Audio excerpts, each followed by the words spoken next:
Hi everyone, a really warm welcome to everyone who's joining us live and for those of you who are viewing the recording. My name's Karen, I'm the co-founder and CEO of BCyber. We're a cyber risk mitigation group out of Australia and we focus on the small and medium enterprise. And today I'm joined by Matt Heller, account manager, and Scott Anderson, the technical sales engineer at our business partner, Bullwall. Hi guys, how's it going? Good, thanks Karen. Hi Karen. Hi. So I'd like to begin by acknowledging the traditional custodians on the lands in which we meet today, and I pay my respects to elders past, present and emerging. And I extend that respect to Aboriginal and Torres Strait Islander peoples joining us today. Now, the increasing complexity and prevalence of threats has finally caught the attention of business leaders. And security incidents, I think we can all agree, are now inevitable. But how they are dealt with can make or break a business, especially in the small and medium enterprise space. If you think about it, if you've been putting together a business and building it over 5, 10, 15 years, one incident can lose your client's trust and possibly, heaven forbid, lose your business overnight. And ASIC, our corporate regulator, are becoming more interested in what you're doing about cyber. On March 3 of this year, they said in a speech to the Australian Institute of Company Directors that they were now focusing on governance and resilience in the cyber sense for the first time. So they're a key priority. And look, I think we can take away that while they don't expect 100% perfection, I believe they expect you to do something. And currently we are seeing a rise in malwares, including imitate. And that's mainly taking advantage of public interest due to the Ukraine crisis at the moment. So the question is, are you ready? Are you ready for when your traditional security procedures do not stop the bad guys? Matt, ably assisted by Scott, is going to give us a run through of Ransom Care, which is Bullwall's innovative ransomware containment solution. It stops the spread of ransomware encryption, helps keep data secure, safeguard against financial threats, and also reduces recovery times. But importantly for the SME, it keeps the trust of your clients. Guys, I will hand it over to you now. Perfect. Thanks very much, Karen. Yeah, as Karen mentioned, I'm going to take you through a quick sort of introduction, set the scene for you on the issue of ransomware with some facts and figures about what we're seeing in the industry at the moment. And then I'll go into a bit of detail about our solution, Ransom Care, or as we call it, RC, which is essentially a 24/7 automated containment solution. And we are focused purely on the detection, isolation, and ultimately putting a stop to the spread of encryption once that ransomware outbreak has already begun. So just to set the scene quickly, as I said, on ransomware, it's by far the largest threat to your business at this moment in time, even with the huge range of global issues that we're facing at the moment, from climate change, the pandemic, obviously, which is still rearing its ugly head at the moment, inflation, financial crises, and of course the war in Ukraine. But ultimately, the issue of ransomware has never been as bad as it is now. It's worse today than it was yesterday, and the reason for that is because of it's such a good business model ultimately for these criminals. Ransomware has the ability to bring companies to a complete halt or even put the businesses out of business completely. Organizations need to look at how they put a plan in place or a solution in place, as the mindset is no longer if I suffer a ransomware attack, it's now shifted to when I suffer a ransomware attack. And some of the figures and the amounts of money on the screen give you an idea of just the scale of the issue that we're seeing at the moment. And to touch on why it is such a brilliant business model for these criminal organizations, we use this example of the Conti ransomware gang. And you can see exactly here how much money they're making on average from these ransomware attacks that they're initiating. Some of the victims of Conti include KP Snacks, a large crisp manufacturer here in the UK, JVC Kenwood, Shutterfly, Delta Electronics, and even Universal Health Services over in the US. So they've got a real range of industries and organizations that they're going after at the moment.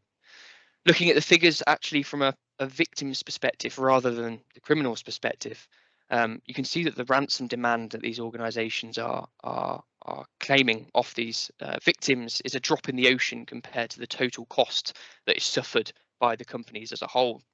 As an example, the Irish Health Service estimated that their ransomware attack that they suffered last year is is likely to have cost them over 400 million euros in total, and that's taking into account all of the loss of productivity, the recovery processes, the additional resources needed to actually recover the devices and the data itself.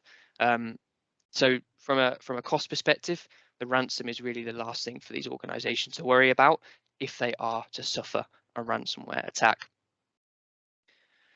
And in response to this issue, we've seen more and more global government organizations, even including the G7, start to include cybersecurity within their agendas at their meetings. And it's one of the main topics that they actually look to discuss. As you can see from the quote on the screen, they're actually at the moment urging companies to look at moving beyond that traditional perimeter security approach to actually defend against ransomware. And they're sort of imploring companies to look at employing a layered security approach to defend against this issue. And on the right, you can see the CISA guidance on how to actually try and mitigate the damage once that outbreak has actually started. And these 3 steps actually match very closely to how RC works within a response process. And I'll go into more depth on this now. If we look at that traditional perimeter or prevention-based approach that most organizations will have in place at the moment, I'll look to lay that out and make that as clear as possible. And as I do so, there's a key question to bear in mind, and that's, can or does 100% prevention work 100% of the time? So this typical security environment will usually start with a perimeter protection layer.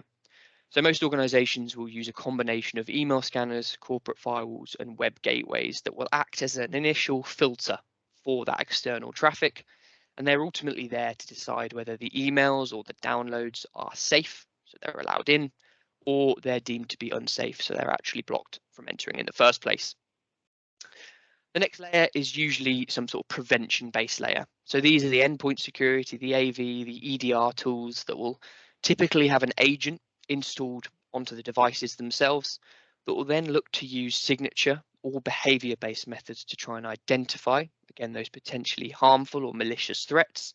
And hopefully, if they identify them at that level, they will actually block them from executing on that device.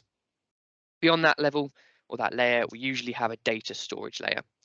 So this is where the business critical data of most organizations is held, whether that's in on-premise file shares or in cloud-based solutions like OneDrive or Google Drive. As you can see in this typical setup, we're simulating the users when they're interacting with that data on a daily basis by saving, renaming, and creating those files. So in this typical security environment, if we run what we see as a simplified but typical ransomware outbreak, you'll see a piece of ransomware entering from that external traffic, bypassing or circumventing that firewall, and usually heading to an end user device where they'll disable the endpoint security solution and actually begin to encrypt the local data on that machine. But from the criminal's perspective, their target isn't that individual device or the data that resides on it. Their target is that data storage layer, is that business critical data that will ultimately bring this organization to a halt. So very quickly, the encryption spreads. It takes out the rest of the users if it moves laterally across that network. But more importantly, that entire data storage layer is encrypted when that encryption takes place at 6,000 to 10,000 files a minute. So this organization now has to look at how do they recover from this outbreak?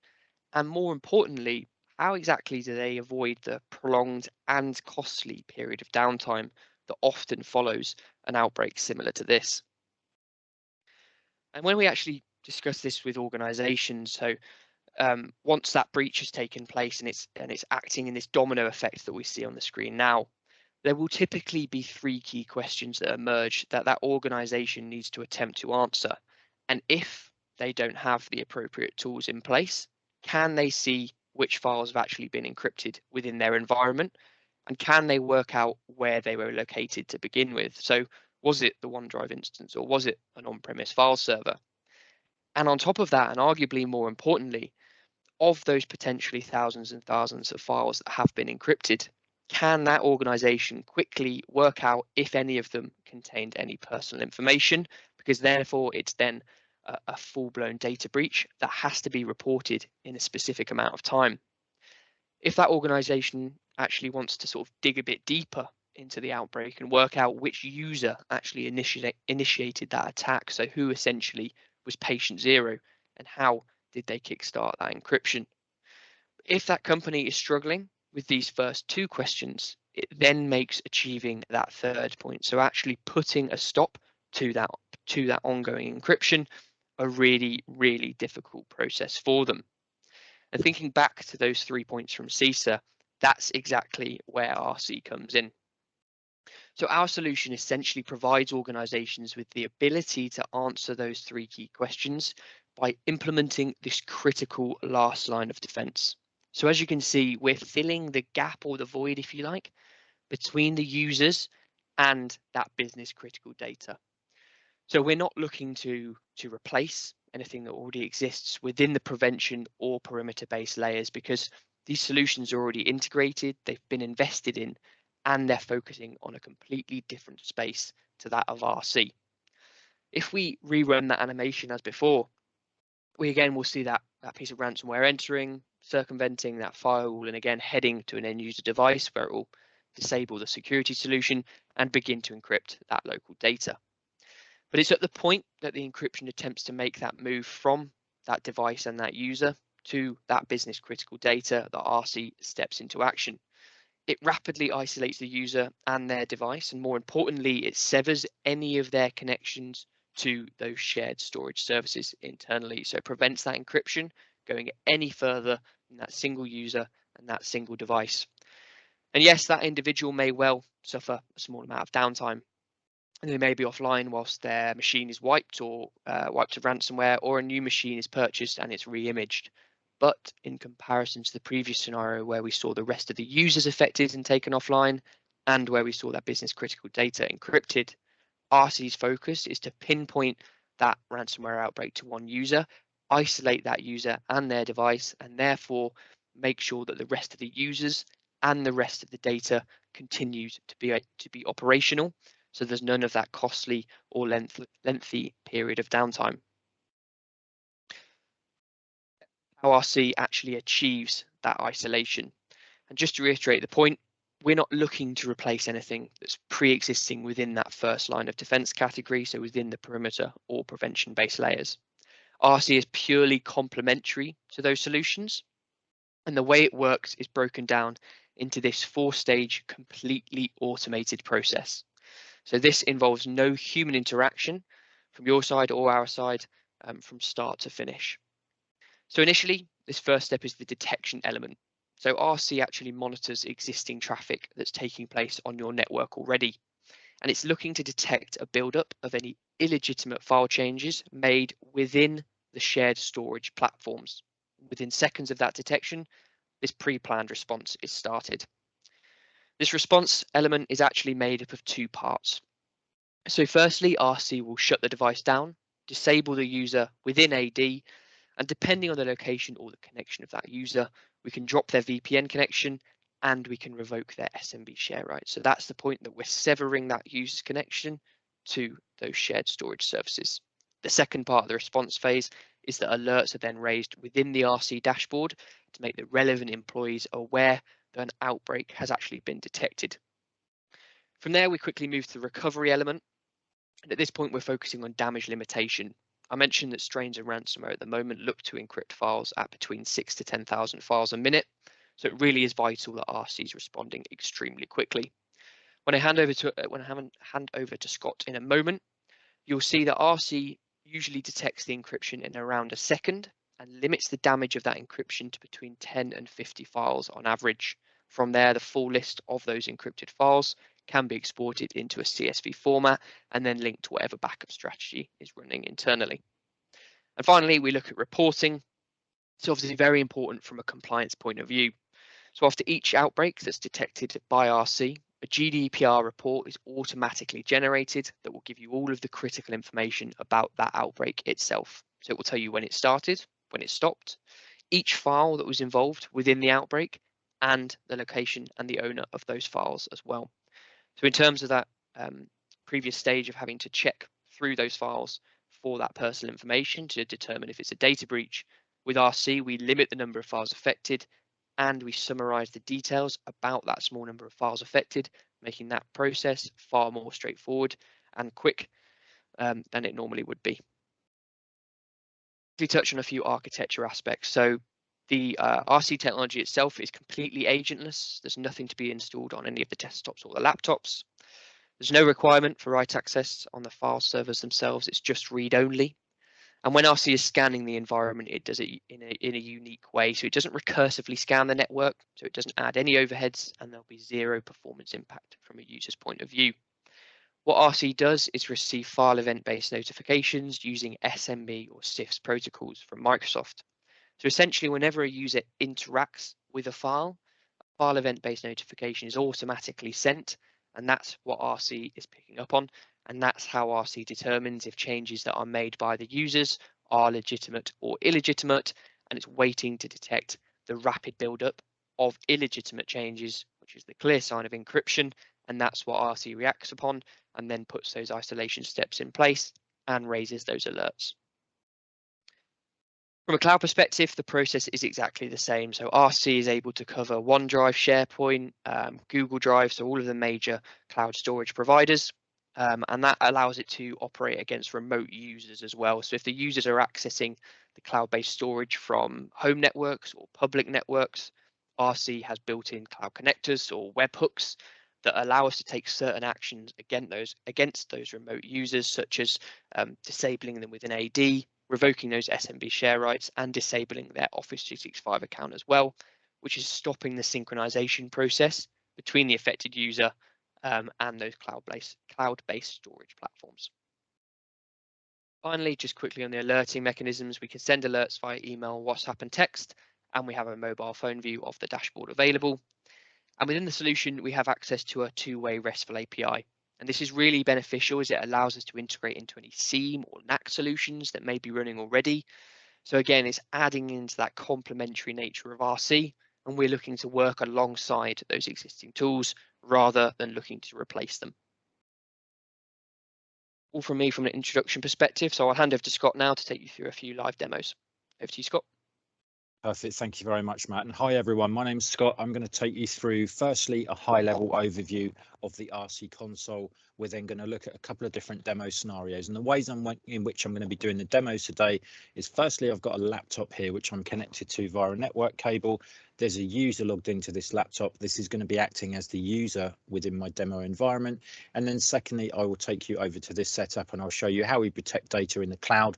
We're also going to look at an attack from a USB cable that's been compromised. It's been pre-programmed to deliver a payload of ransomware.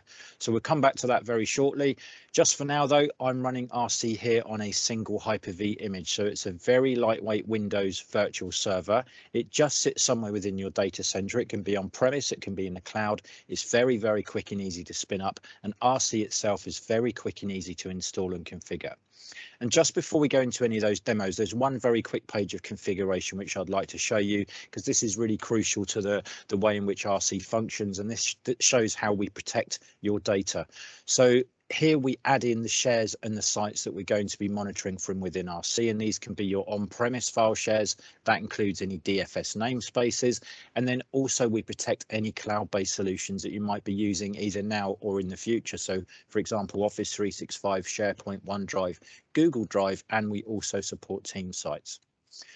So by adding the shares in, that gives RC the ability to monitor those file shares. We can look at the data within there and we can see if there's any illegitimate encryption taking place. RC is very, very quick to pick that up because it only needs to look for the files that are changing. It does not recursively scan your environment. It's picking up on the SMB traffic that's already there on your network. So it's very, very quick to respond. And also, because we're only utilizing what's already there, we're not adding any additional overhead to your network traffic at all. So let's go back to our dashboard, and you can see this live log section in the top left hand corner. So I've already got some traffic moving here, and I've got this little traffic simulation tool which is basically running that traffic for me. But this is what you will see on a daily basis when you look at the RC console. Once your users are in and they're working and they're accessing files, everything they access appears in here exactly as it happens. So here we're looking at users either modifying, creating, deleting or renaming files. As they do so, RC is picking up on those file event-based notifications. It can see that somebody's accessed a file, and at that point it will just go in to the heuristics of the file. It doesn't look at the actual file contents, and it's just looking to make sure that there's no illegitimate encryption taking place. That's a very, very quick process. It takes less than a millisecond. There's no impact on anyone being able to access data while that's taking place. All of this information here already exists on your network as well, so we're not adding anything, we're not generating any additional overhead on your network traffic at all. So let's jump onto our laptop then, and I've got a file share mapped here. I've also got a user logged in, and let me just show you. So it's this user here called John Doe. There's a reason why I'm showing you him, and we'll come back to that very shortly. But I've got a file share mapped here as well, and I'm monitoring this file share from within RC. So that means if any changes take place on any of these files in here, it's going to be picked up by my RC dashboard. And to prove that point, I'm going to go ahead and run a ransomware attack from this actual laptop. So this is our ransomware app, and each one of these is a real piece of ransomware. And although it is real ransomware, it's very safe. It's been re-engineered and it's had any damaging worm capabilities taken out of it. So it's still going to give us the full effect of a ransomware attack, in as much as it's going to go into this file share and start rapidly encrypting files, but it isn't then going to spread anywhere else. So I'm going to use DMA Locker for this. And once I kick this process off, DMA Locker is going to go into that file share and it's going to start rapidly encrypting those files. So I'm going to go ahead and click OK. This is going to start a real ransomware attack now from this laptop. I'm just going to let it play out and let you see exactly what happens, but you can see the alert state going up in the background. That's the point where RC will take action. So you can see now we're shutting that device down. I'm also take you into Active Directory. So there's the siren that sounds as well to let you know there's an issue. Let me just silence that so I can keep talking. That device is now completely gone off the network. If I go back into Active Directory this time, and let's just refresh, there's my user, but this time you can just about see that tiny little arrow next to his icon. His account's been disabled. So that's just two of the many isolation steps we can take in response to an alert like this taking place. We've shut the device down, we've disabled the user's account. So even if the user turns that laptop back on, he cannot log back in until we say it's safe for him to do so. And that's happened because we've reached that 100% threshold here within RC. So if we look in the actual event log, we can see these red alerts that have caused us to reach that alert level. And then above them, what we can see are the scripts that we've deployed as a response to that taking place. Now, these are the actual isolation scripts that we use, and they're pushed out directly from the RC server using group policy, but these are all just PowerShell scripts. This is a very small example of what we can do. We've got probably close to 200 of these scripts already written and ready to go. We're happy to share those with you. You're also welcome to use your own scripts. Because these are PowerShell scripts, it means that anything that can be scripted, we can use as an isolation step. So just very quickly, we can shut the device down, as you've just seen. We can disable the user account. We could also disable the computer account. We could drop a VPN connection if somebody's working remotely. We can disable the individual network components on a device to stop anybody from being able to log in. So we could shut down the Wi-Fi or the LAN card or both on a laptop or a desktop. We've also got that two-way RESTful API, which enables us to integrate into any of your existing security solutions and utilize any isolation functionality within them. So if you take that into account as well, it's a very, very powerful tool. So last thing I want to show you here before we go on to the second part of the demo is just the recovery process. So here we're looking at that last alert that we just saw taking place. So let's just click on show files. Now this tells me there's 485 files here, but this is the total number of files that were in play across the network at the point at which that attack took place. I know who my patient 0 is. I know it's John Doe, so I can now filter this list and I can see the actual number of files that have been affected as a result of that encryption attack starting. And when I say files that have been affected, as Matt's already covered in the presentation, RC needs to react to something. It needs to see that tiny bit of encryption taking place in order to shut that encryption attack down. As a consequence of that, there are 11 files in this case that have been encrypted. But 11 files, when ransomware typically encrypts up to 10,000 files per minute, this is a very, very tiny number of files. And also keep in mind that this process is fully automated. So if this had happened in the middle of the night, whilst you might get a notification on your mobile phone, there's nothing you need to do. It's all been taken care of automatically. It can wait until the morning. So for these 11 files then, if these are 11 files that have been encrypted, all I would need to do is export these to a CSV list. That gives me everything I need to go and recover those files from my backup. So that's very, very quick and easy. More importantly though, if any of these files contain any kind of personally identifiable information and we needed to report that as a data breach in the way that Karen outlined earlier on, then we can do that here with our incident report form. So currently this one's set up for GDPR in Europe. It can relate equally to any kind of data governance that you had to report to anywhere in the world. And this has been automatically generated for me because I've had that critical alert within RC. So everything I need, or 95% of the information I need, is already populated for me. So all of this information, including all the user details and all the details of the files, are automatically populated.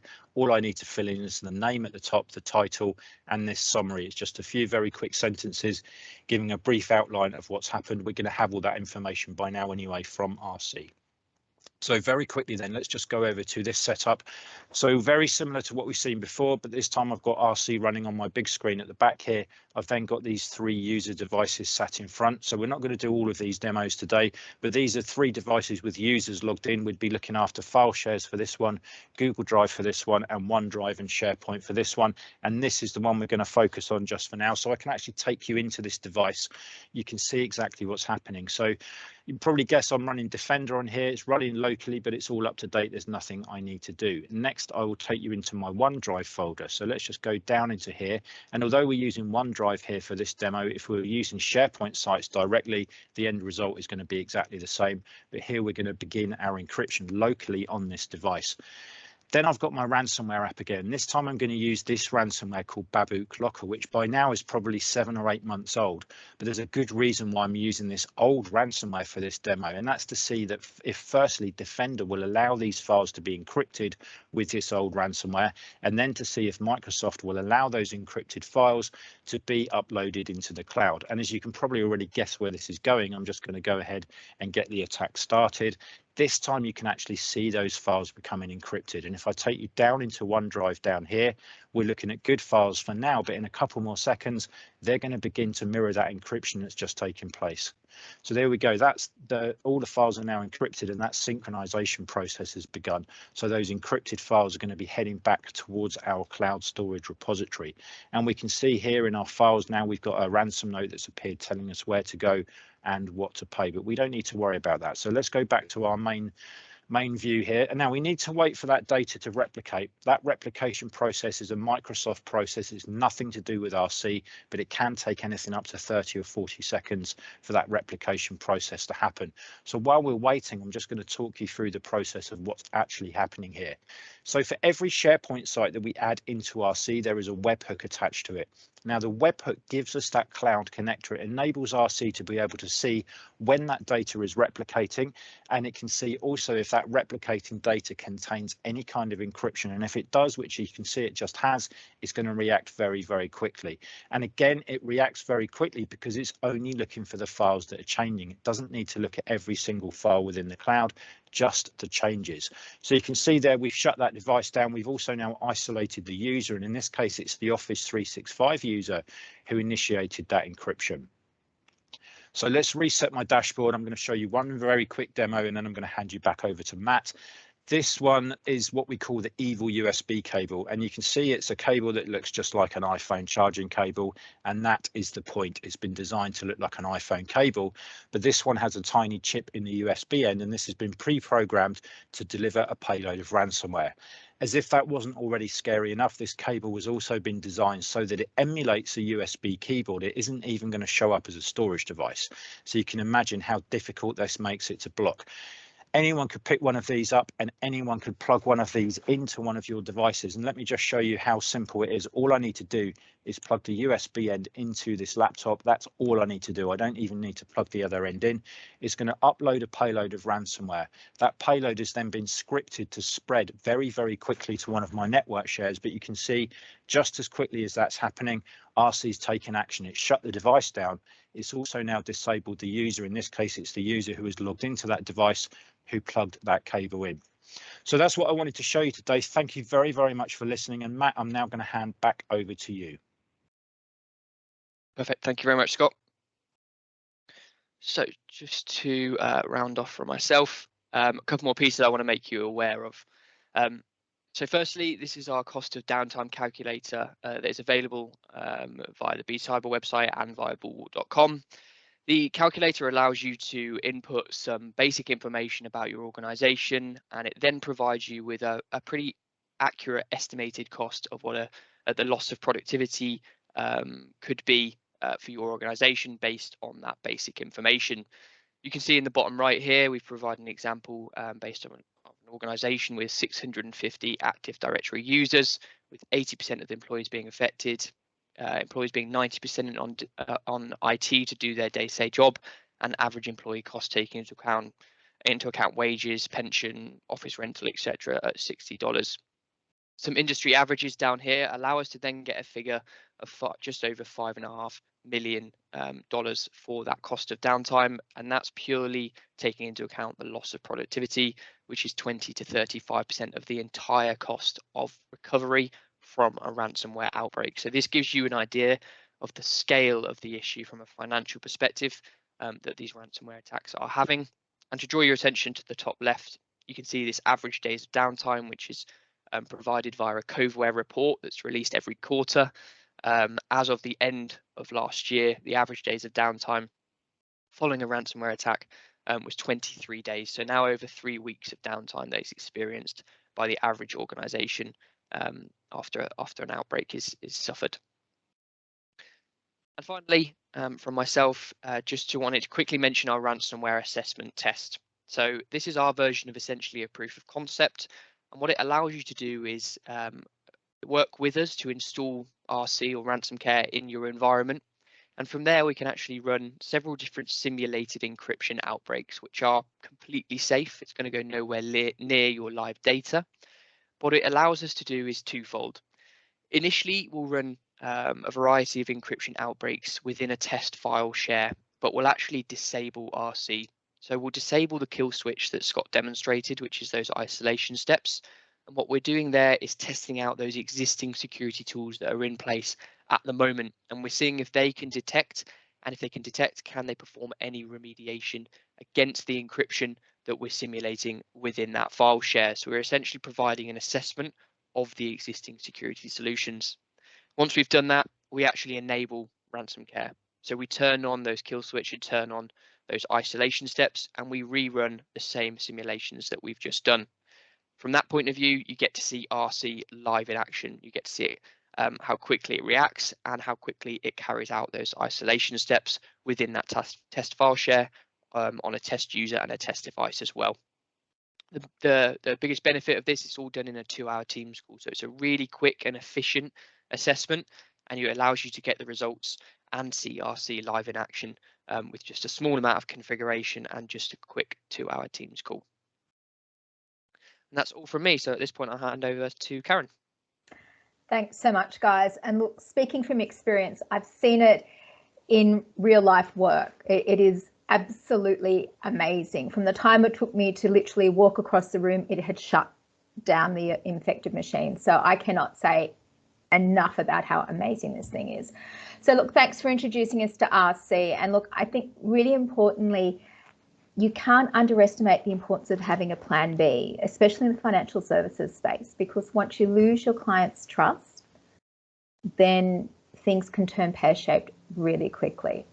And look, thank you so much for joining us. We really appreciate your time. Please feel free to email us, call us, or connect with us on LinkedIn. And until next time we meet, please be cyber safe. Thank you very much.